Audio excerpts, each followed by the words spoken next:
વિદ્યાર્થી મિત્રો, આજના લેક્ચરમાં આપનું સ્વાગત છે। આજનો લેક્ચર છે આપણો ધોરણ 12 કોમર્સ આંકડાશાસ્ત્ર ભાગ 2, જેમાં ચેપ્ટર નંબર 3 પ્રામાણ્ય વિતરણના સ્વાધ્યાય 3 નો સેક્શન ઈ નો દાખલા નંબર 6 આજે આપણે કરવાના છે।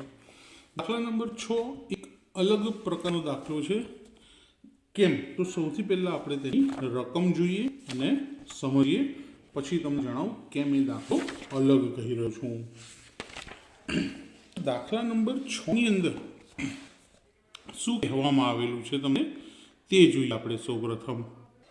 તો દાખલા નંબર 6 મુજબ કે ઇલેક્ટ્રોનિક્સ ઉપકરણોના એક મોટા શોરૂમમાં દર અઠવાડિયે સરેરાશ 52 ઉપકરણો વેચાય। સરેરાશ એટલે મધ્યક, જેને આપણે મ્યુ કહીએ છીએ, અને તેનું વિચરણ એટલે શું કહેવાશે? Sigma square.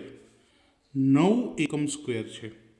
સિગ્મા સ્ક્વેર આપ્યું છે તો આપણે એના પરથી સિગ્મા શોધવા પડશે। ઇલેક્ટ્રોનિક્સ ઉપકરણોનું વેચાણ પ્રામાણ્ય વિતરણને અનુસરે છે તેમ ધારવામાં આવેલું છે, એટલે કે પેલી આકૃતિ છે પ્રામાણ્ય વક્રની, તેને અનુસરે છે।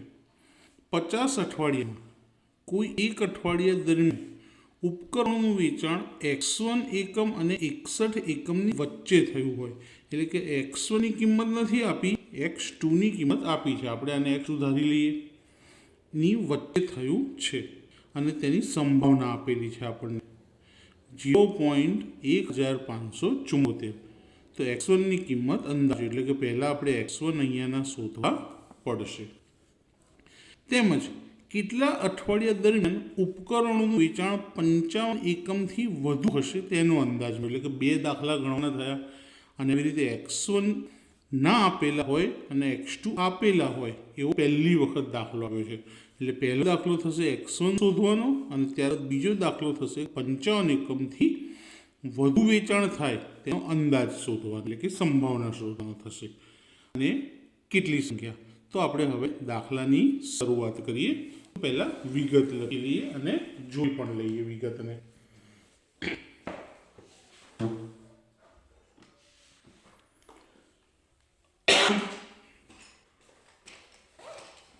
તો દાખલાની વિગતમાં સરેરાશ એટલે કે મધ્યક મ્યુ બરાબર કેટલા આપ્યા હતા? આપણને 52 આપેલા છે। વિચરણ સિગ્મા સ્ક્વેર બરાબર 9, તો સિગ્મા સ્ક્વેર એનું વર્ગમૂળ કાઢીએ એટલે સિગ્મા, અને 9 નું વર્ગમૂળ કાઢીએ એટલે 3 આવશે। અને કુલ અઠવાડિયાની સંખ્યા કેટલી છે? 50 અઠવાડિયા છે એવું આપણને જણાવવામાં આવેલું છે। તો મ્યુ મળી ગયા, સિગ્મા મળી ગયા, અને કુલ અઠવાડિયા। પહેલું, ઉપકરણોનું વેચાણ x1 એકમ અને 61 એકમની વચ્ચે થયું હોય તેની સંભાવના કેટલી આપી છે? 0.1574। ઊંધો દાખલો કહી શકાય। કેમ? કારણ કે અત્યાર સુધી સીધા દાખલામાં આપણે શું કરતા હતા કે x1 x2 ની કિંમત આપી હોય અને સંભાવના શોધતા હતા, જ્યારે અહીંયા x1 નથી આપ્યા, x2 આપેલા છે અને સંભાવના પણ આપેલી છે, એના પરથી x1 શોધવાના છે। આવું કોઈ પણ હોઈ શકે, x1 શોધવાના પણ આવી શકે ને x2 શોધવાના પણ આવી શકે, બંને સાથે ના આવે, બેમાંથી કોઈ એક કિંમત આપી હશે અને એક કિંમત શોધવાની હોય, અને એના માટે સંભાવના આપેલી જ હોવી જોઈએ। તો p કૌંસમાં x1 <= x અને <= 61 એટલે 0.1574 એની સંભાવના છે, જે આપણને આ વાક્યમાં જણાવ્યું છે। x1 નથી આપ્યા એટલે આપણે z1 શોધી શકીશું નહીં, પણ x2 આપે છે તો z2 મળશે। તો z2 નું સૂત્ર x2 માઇનસ મ્યુ છેદમાં સિગ્મા। x2 કેટલા? 61 માઇનસ મ્યુ કેટલા? 52 છેદમાં સિગ્મા કેટલા? તો 3। 61 માંથી 52 બાદ કરીએ તો કેટલા આવશે? 9 છેદમાં 3, છેદ ઉડાડી દઈએ તો જવાબ આવે 3, એટલે કે z2 ની કિંમત મળશે 3। તો જે રીતે આપણે x1 ના સંકેતમાં લખ્યું હતું, જે હવે z ના સંકેતમાં લખી દઈએ। p ઓફ z1 <= z અને z2 કેટલા મળ્યા? 3, તેની સંભાવના 0.1574। હવે આને આકૃતિમાં દર્શાવવાનું, તો આવી રીતે એક વક્ર દોરી લેવો। હવે z2 બરાબર કેટલા મળ્યા? 3 મળ્યા। કેવી કિંમત છે? પ્લસ એટલે જમણી બાજુ આવશે. તો જમણી બાજુ આપણે Z2 બરાબર કેટલા 3 Z2 દર્શાવી દીધા. હવે Z1 Z2ની ડાબી બાજુ છે. હવે Z2ની ડાબી બાજુ તો છેક -ઇન્ફિનિટી સુધી છે. તો મનમાં પહેલો પ્રશ્ન આવે કે Z1 આવશે ક્યાં, 0ની જમણી બાજુ કે 0ની ડાબી બાજુ? તો એ પણ એકદમ સિમ્પલ સોલ્યુશન છે. સૌથી પહેલાં જે 0 થી 3 છે એની સંભાવના આપણે શોધી લઈએ. તો 0 થી 3ની સંભાવના કેટલી થાય? તો ચોપડીમાં આપણે ચેક કરીએ. 0 થી 3 એટલે ખાલી 3ની શોધવાની. તો આ રહ્યા 3, એની સંભાવના શું થાય છે? 0.4987. 3ની સંભાવના શું થાય? 0.4987. આ યાદ રાખજો. તો 0 થી 3ની સંભાવના છે 0.4987 અને Z1 થી 3ની સંભાવના 0.1574. તો 0 થી 3ની સંભાવના કરતાં Z1 થી 3ની સંભાવના નાની છે. એટલા માટે 0ની જમણી બાજુ ક્યાંક અહીંયા વચ્ચે Z1 આવવા જોઈએ. કેમ? કારણ કે 0 થી 3 0.4987 અને Z1 થી Z2 0.1574 નાના હતા એટલે વચ્ચે આવે. જો વધુ હોતા તો ડાબી બાજુ આવતા. તો આ બંનેની વચ્ચેની કિંમત એટલે આપણે અહીંયા આગળ ડિઝાઇન કરી દઈએ. તો ડિઝાઇન દર્શાવી દીધી. હવે આને આપણે શોધીએ કે કેવી રીતે શોધાશે તે જોઈએ. તો જ્યારે પણ ડિઝાઇન કરી લઈએ એટલે સૌથી પહેલાં તો આ ભાગ આપણે લખી દઈએ કે P કૌંસમાં Z1 ≤ Z ≤ 3 એટલે ડિઝાઇનવાળો ભાગ થયો. આ ડિઝાઇનવાળો ભાગ શોધવો હોય તો શું કરશું? 0 થી 3 0 ≤ Z અને ≤ 3. તો 0 થી 3 જેમાં ડિઝાઇનવાળો ભાગ જોઈએ છે તો આ ખાલી ભાગ બાદ કરી દેશું. ખાલી ભાગ એટલે કેટલો? તો 0 થી Z1. તો 0 થી Z1 આપણે બાદ કરી દઈએ અને હંમેશા વચ્ચે Z તો લખીએ જ છીએ દરેક વખત. હવે આની કિંમત આપણને ખબર છે કેટલી? 0.1574.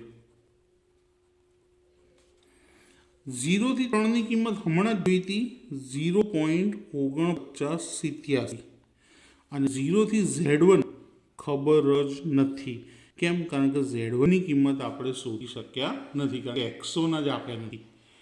હવે માઇનસ ડાબી બાજુ લઈએ તો પ્લસ થઈ જશે. આખું પદ માઇનસ છે જો, તો એને ડાબી બાજુ લાવીએ તો આખું પદ પ્લસ થઈ જાય. 0.4987 જ્યાં છે તેના તેમ લખી રાખ્યા. આ 0.1574 ડાબી બાજુથી જમણે લઈએ તો પ્લસના શું થઈ જશે? માઇનસ. હવે આ બંનેની બાદબાકી કરવી પડશે. એના માટે કેલ્ક્યુલેટર જોશે કે 4987 માઇનસ 1574 તો 0.3413.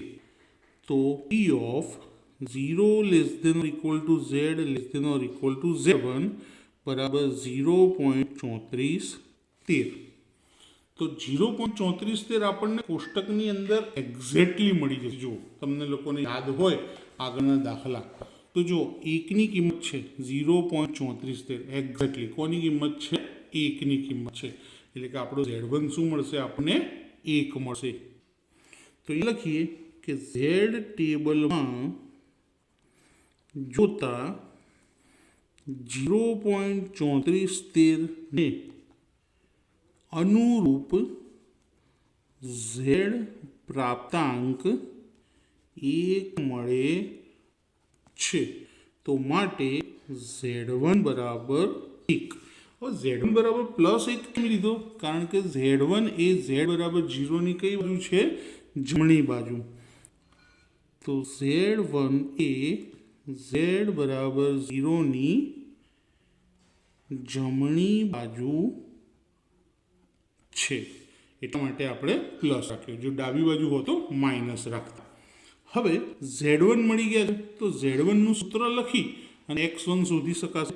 તો Z1નું સૂત્ર કે Z1 બરાબર X1 minus mu upon sigma. Z1ની કિંમત મળી આપણને 1. X1 ખબર નથી મ્યુની કિંમત આપણે 52 ચોપડીમાંથી લખવાની અને સિગ્માની કિંમત 3. સિમ્પલ. 3 ને 1 સાથે ગુણીએ તો 3 એકા 3 ઇક્વલ x1 માઇનસ 52. માઇનસ 52 ડાબી બાજુ હોય તો કેવા થઈ જાય? પ્લસ. તો 3 વત્તા 52 બરાબર x1. તો માટે x1 બરાબર 52 અને 3 કેટલા થશે? 55. તો x1 ની વેલ્યુ આપણને મળી ગઈ. કેટલી? 55. તો આપણે આન્સર લખી શકીએ આવી રીતે આખો કે ઉપકરણોનું વેચાણ 55 એકમ અને 61 એકમની વચ્ચે થયું હોય તો તેની સંભાવના 0.1574 થાય. એટલે કે આપણો આન્સર આપણને મળી ગયો કે કોની વચ્ચે થયું હોય? 55 અને 61ની વચ્ચે. તો x1 આવી ગયા એટલે આપણું પહેલી કિંમત શોધી ગઈ. હવે એ જ દાખલામાં આગળ વધીએ. યાદ રાખીએ કે મ્યુ 52 છે અને સિગ્મા બરાબર 3 છે. કેટલા અઠવાડિયા દરમિયાન ઉપકરણોનું વેચાણ 55 એકમથી વધુ હશે? તો આ 55 ને આપણે x1 ધારી લઈએ અને વધુ કીધું છે ગ્રેટર ધેન આવશે તો એને સંકેતમાં લખી દઈએ કે x greater than or equal to x1. x1 ની કિંમત 55 તો x greater than or equal to 55. હવે આ x1 ની કિંમત આપણને મળી ગઈ છે, મ્યુ અને સિગ્મા પણ મળી ગયેલા છે. એની ઉપરથી આપણે z1 શોધી શકીએ. તો z1 બરાબર x1 minus mu upon sigma. x1 ની કિંમત 55 માઇનસ મ્યુની કિંમત 52 છેદમાં 3. 55 માંથી 52 જાય તો 3/3 અને 3નો છેદ ઉડાડી દઉં તો 1. તો z1 બરાબર કેટલા મળ્યા મને? 1. હવે z ની કિંમત પ્લસ મળી તો 0ની કઈ બાજુ આવશે મિત્રો? જમણી બાજુ આવે. તો z1 ની લાઈન આપણે જમણી બાજુ દર્શાવીએ કે z1 બરાબર 1. હવે શું કીધું છે? થી વધુ હતું. શું હતું? વધુ. વધુ એટલે કઈ બાજુ ડિઝાઇન આવે? જમણી બાજુ. તો જમણી બાજુ ડિઝાઇન કરી દઈએ અને ડિઝાઇન નોર્મલ જ રાખવાની, બહુ ખાસ નાની નાની લાઈનો નહીં બનાવવાની જેથી સમય બગડે નહીં. તો આ જમણી બાજુ ડિઝાઇનવાળો એરિયા છે જે શું કહેવાશે? સંકેતમાં આપણે એને શું કહીએ કે P Z greater than or equal to z1 P Z greater than or equal to 1. એટલે 1 કરતાં મોટી કિંમતો. આ ડિઝાઇનવાળો એરિયા છે. તો ડિઝાઇનવાળો area Z greater than or equal to 1 શોધવો હોય તો આખા જમણા ભાગમાંથી આ ખાલી ભાગ શું કરી દઈશું? બાદ. એટલે ડિઝાઇનવાળો ભાગ મળી જાય. તો આખો જમણો ભાગ એટલે 0 થી infinity. 0 less than or equal to z અને લેસ ધેન ઇન્ફિનિટી. હવે નીચે ઇક્વલ નહીં, હવે ઇન્ફિનિટિવ છે એટલે એમાંથી ખાલી ભાગ 0 થી z1 પી 0 less than or equal to z અને less than or equal to z1 ની કિંમત શું છે? 1. ઇન્ફિનિટિવ 0 થી ઇન્ફિનિટિવ એટલે 0.5000 અને 0 થી 1 તો 1નું હમણાં જ આપણને મળ્યું હતું 3413. તેમ છતાં પણ તમારે જો હોય તો દેખાડી દઈએ. 1ની વેલ્યુ 1.0 એટલે 1 કહેવાય અને એની વેલ્યુ શું છે? 0.3413. 0.5000 માંથી 3413 આપણે શું કરવાના છે? બાદ. તો મળશે 1587. 0.1587. તો આ ડિઝાઇનવાળો એરિયા એની સંભાવના શું મળી? 0.1587. હવે ચોપડીની અંદર આપણને સવાલ શું પૂછીને રાખ્યો હતો? એકવાર એ સવાલની ઉપર આપણે નજર નાખી દઈએ કે 55 એકમથી વધુ હશે કેટલા અઠવાડિયા દરમિયાન ઉપકરણોનું વેચાણ 55 એકમથી વધુ હશે તેનો આપણે અંદાજ. તો કેટલા અઠવાડિયા? તો આ તો જે આપણે સંભાવના સુધી છે એને આપણે અઠવાડિયામાં ફેરવશે. તો ઉપકરણોનું વેચાણ 55 એકમથી વધુ હોય તેવા વેચાણના અઠવાડિયાની સંખ્યા કેપિટલ N બરાબર સંભાવના શું મળી? 0.1587. N કુલ કેટલા અઠવાડિયા હતા? 50. તો 50 ગુણ્યા 0.1587. હવે આ બંનેનો ગુણાકાર કરી લઈએ આપણે કે 0.1587 ગુણ્યા 50. તો એનો આન્સર આવે છે 7.935. 7.935. તો 7.9 એટલે ઓલમોસ્ટ કેટલા અઠવાડિયા થયા કહેવાય? 8. તો લગભગ 8 અઠવાડિયા. તો કેટલા અઠવાડિયા દરમિયાન ઉપકરણનું વેચાણ 55 એકમથી વધુ હશે? તો 8 અઠવાડિયા દરમિયાન. તો ઉપકરણનું વેચાણ 55 એકમથી વધુ હોય તેવા વેચાણના અઠવાડિયાની સંખ્યા 8. કેવા? લગભગ. તો મિત્રો, આજનો લેક્ચર અહીંયા આગળ પૂરો થાય છે. જો વિડીયો પસંદ આવ્યો હોય તો તેને લાઈક કરજો, શેર કરજો, તમારા ફ્રેન્ડ સર્કલમાં બને એટલું વધુ શેર કરો, જેથી મને આગળના વિડીયો મૂકવાની પ્રેરણા મળે. જે પણ તમે કહી શકો તે. અને ચેનલને સબસ્ક્રાઈબ કરવાનું ભૂલતા નહીં, કે જેથી કરી અને આવનારા નવા વિડીયો તમને લિંક દ્વારા મળતા રહેશે. Thank you.